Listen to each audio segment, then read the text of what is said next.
Chapter 1. The Real Mccoy.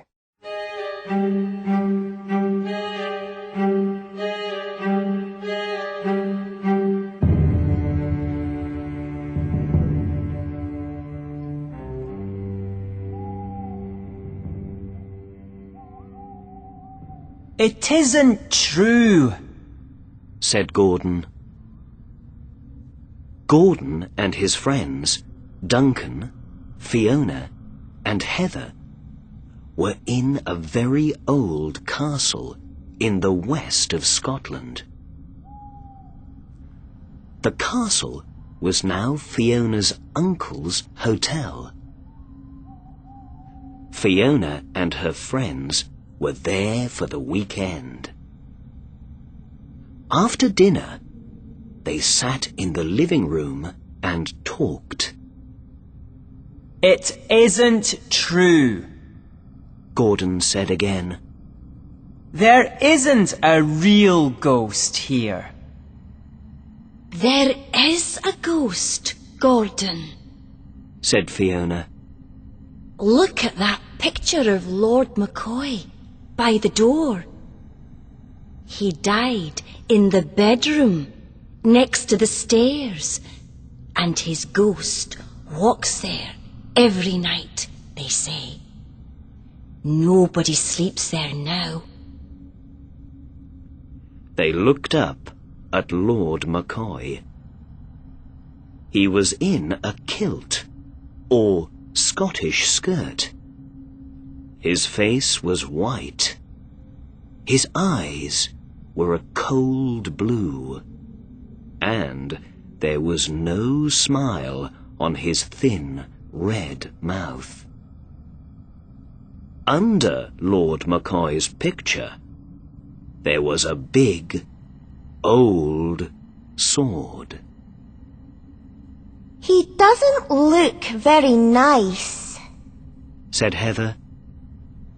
He had 3 wives, and they all died young, said Fiona. Perhaps he killed them. Look at his eyes, said Duncan. They look angry.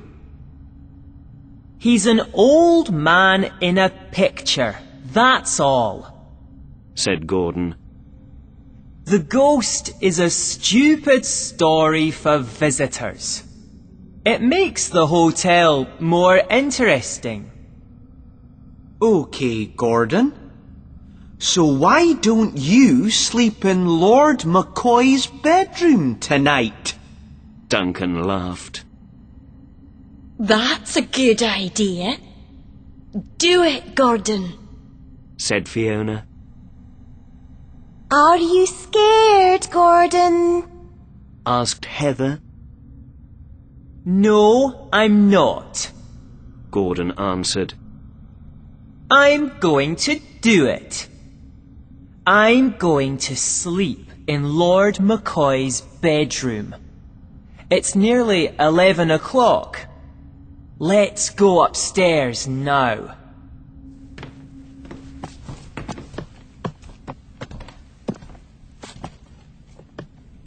The 4 friends went up the stairs.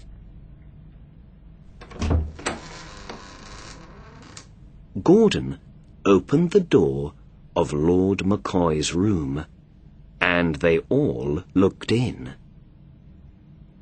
The only things in the dark room were a big, old bed and 2 chairs. Gordon went into the room and sat down on the bed. It's a nice bed. I can sleep very well here. Good night, everybody. See you in the morning, he said. Duncan, Fiona, and Heather said good night, closed the bedroom door, and went downstairs again.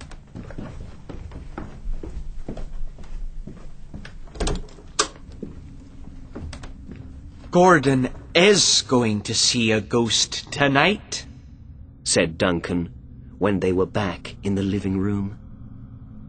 What? But there isn't really a ghost, said Heather. The Lord Mccoy story isn't true, you know. I know. Gordon's going to see me, said Duncan. I'm going to be Lord Mccoy. I'm going to wait for 2 hours. Then I'm going to go to Mccoy's room and have a laugh. Oh, yes. I want to see this. Laughed Fiona. Me too. Said Heather. Wake us up at 1 o'clock, Duncan. We want to go with you. Soon after that, the 3 friends went to bed.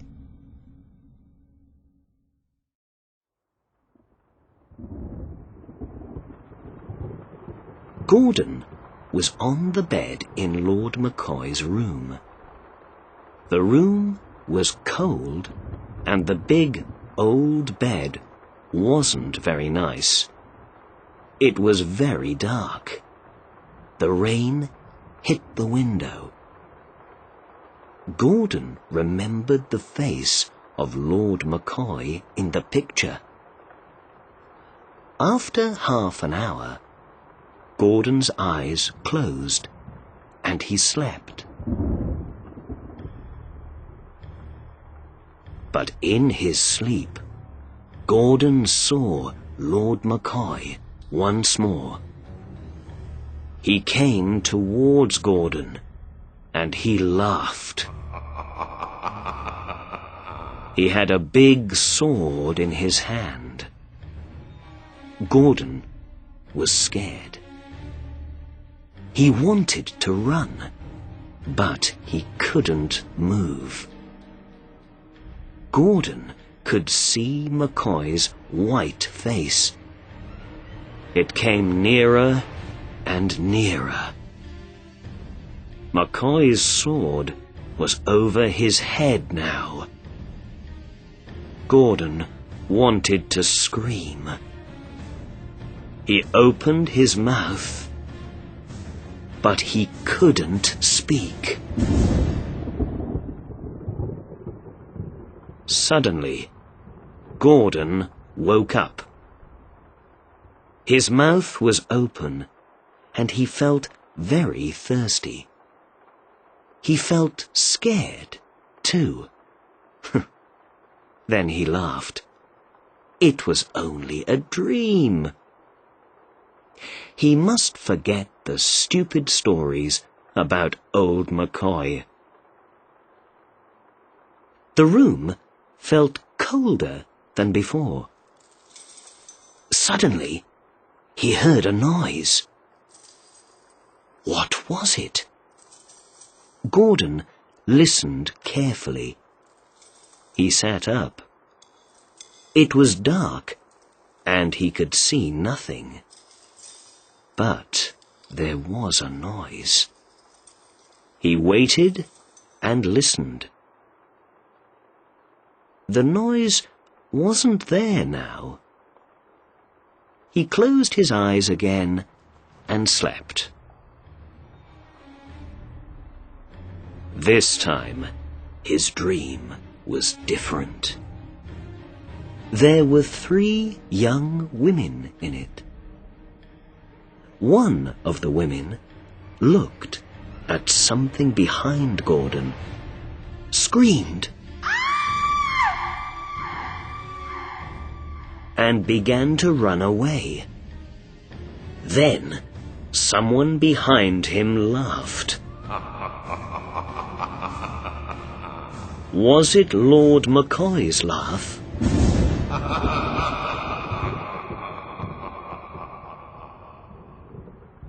Gordon woke up suddenly.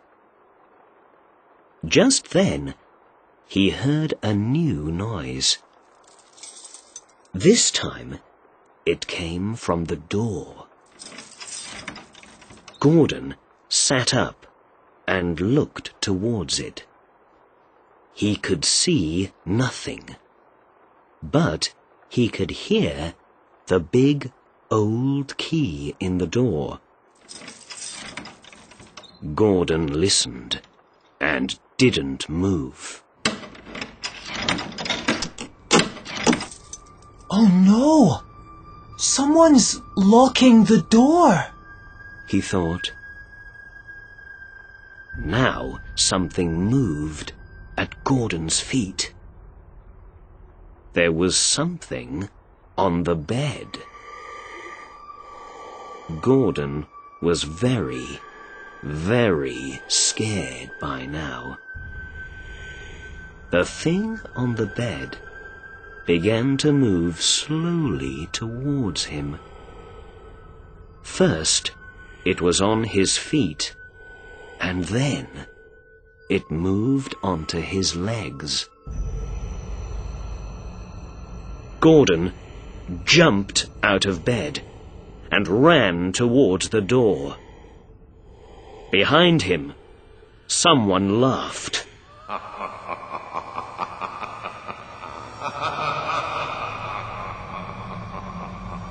Quickly, his hand found the key, and he opened the door. He ran out of the room. There was someone behind him. He saw the sword over his head. He jumped down all the stairs to the door of the living room. Someone was behind him. He looked back slowly. It was Duncan. Are you all right, Gordon? Duncan, it was you. Yes, I'm okay now. How did you do that thing with the key? That was very good.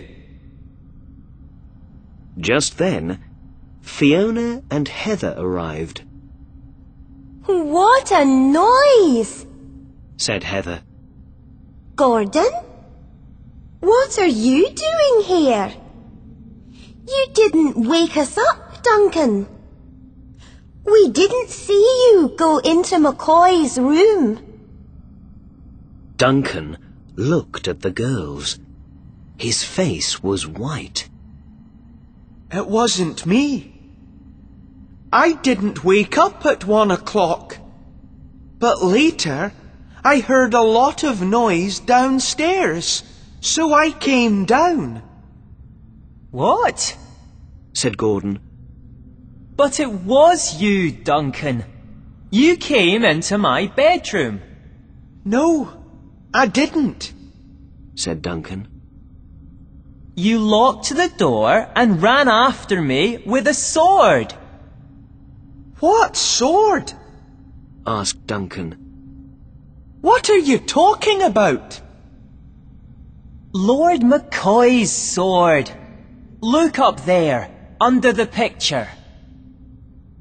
They all looked under the picture of Lord Mccoy, but there was no sword there now.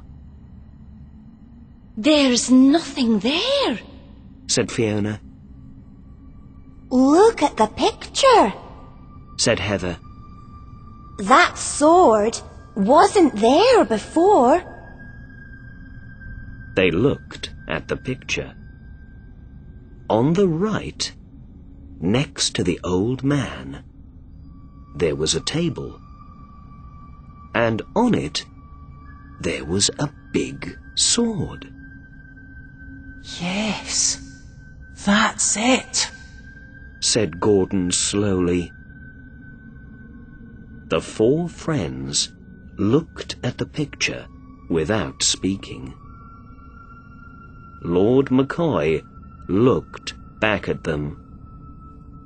There was a smile on his white face now.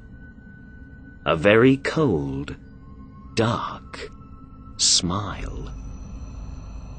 So the ghost in my room was the real McCoy, after all, said Gordon.